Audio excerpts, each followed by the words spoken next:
दोस्तों, आज की कहानी है बेटा बहू के पास वक्त कहाँ है कि वह मुझे दवाई ला कर दे। दोस्तों, कहानी शुरू करने से पहले अगर आपने हमारे चैनल को सब्सक्राइब नहीं किया हो तो कर लीजिए ताकि आपके पास पहुंच सके हर नया वीडियो। आज सुबह से ही अम्मा के पेट में दर्द हो रहा था या वह बेचैन सी घूम रही थी। कभी बिस्तर पर लेटती तो कभी उठकर टहलने लग जाती। सुभांश जब दफ्तर के लिए तैयार हो रहा था तो तनु ने आकर धीरे से बताया कि लगता है आज माँ जी को कोई परेशानी है, देखिए ना थोड़ी बेचैन दिख रही हैं। सुभांश ने कहा कि पूछ कर देखो ना क्या हुआ। तनु गई ही थी बात करने की। दोनों बच्चों में जंग छिड़ी थी। दोनों भागते हुए दादी के पास पहुंच गए। तनु ने दोनों को डांटते हुए कहा, देख नहीं रहे दादी की तबीयत ठीक नहीं, क्या हुआ माँ, कुछ परेशानी है क्या? अम्मा बोली, नहीं नहीं कोई बात नहीं, देखो तो बच्चों को उन्हें देर ना हो जाए, तुम अपना काम करो। सुभांश दफ्तर के लिए निकल गए। बच्चे भी स्कूल चले गए। घर में बस तनु ही थी। उसे बार बार लग रहा था कि अम्मा जी को कोई परेशानी है। वह अभी भी बिस्तर पर लेटी थी। अपने काम करते हुए वह दोबारा माँ जी के पास गई और प्यार से बोली, क्या हुआ माँ? कुछ तो परेशानी है। माँ ने कहा, कुछ नहीं, जरा सा पेट में दर्द है, ठीक हो जाएगा, थोड़ा आराम कर लूं, आराम करने से ठीक हो जाएगा। तनु बोली, अरे माँ ऐसे ठीक नहीं होगा, सुबह से पूछ रही हूँ, आप बता देते तो कोई दवा मंगवा लेती या मैं खुद ले आऊं।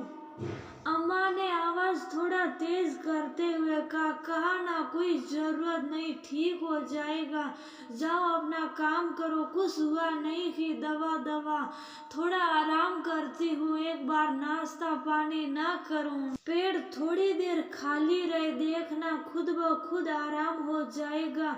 माँ को हमेशा आदत रही थी अपनी परेशानी किसी को जल्दी नहीं बताती थी और बता भी दे तो दवा खाना तो बिल्कुल भी नहीं चाहती थी।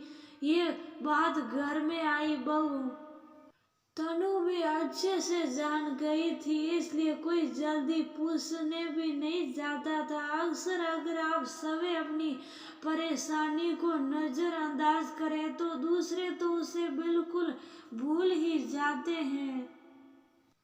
सुबह से दोपहर हो गई, बच्चे वापस आ गए, लेकिन दादी की तबीयत ठीक ना हुई। दर्द कुछ तेज ही हो गया। अब तो उनसे उठा भी ठीक से नहीं जा रहा था। दोनों बच्चे दादी करते हुए दादी के पास लटक गए। दादी आप सोई क्यों हैं? क्या हुआ दादी? दादी उठिए ना, चलिए खाना खाते हैं। दादी ने कोई जवाब ना दिया।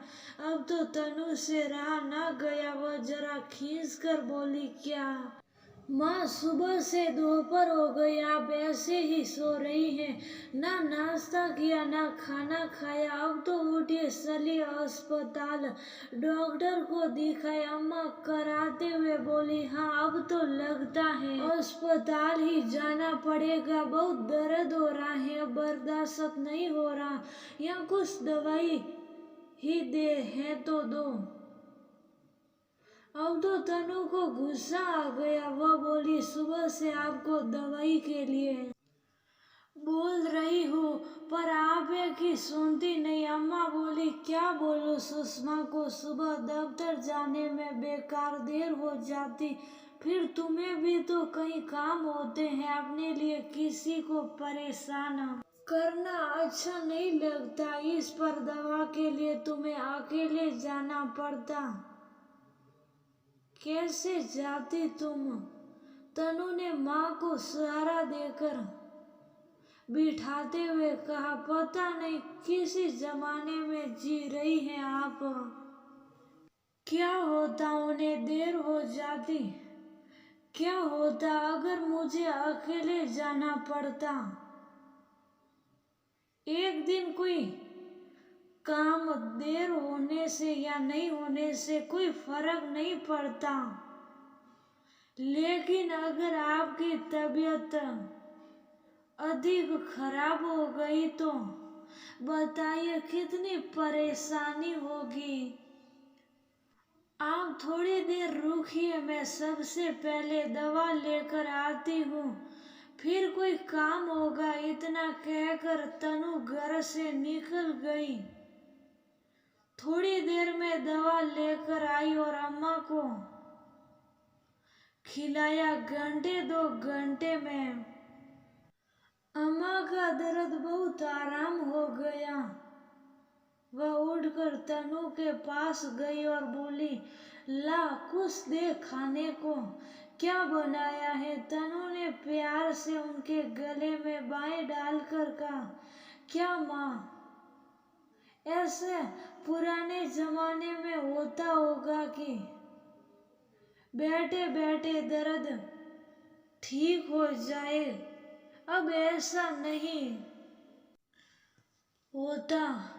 और वैसे भी आपसे बढ़कर क्या कुछ कोई काम। अब देखिए तो कितना हंसता घर लग रहा है। बच्चे भी दादी दादी करते पीछे पीछे दौड़ लगाने लगे। अम्मा भी हंस पड़ी। सुबह से पहली बार खिले उनके चेहरे की चमक देखकर पूरा घर अचानक खुशियों से भर गया।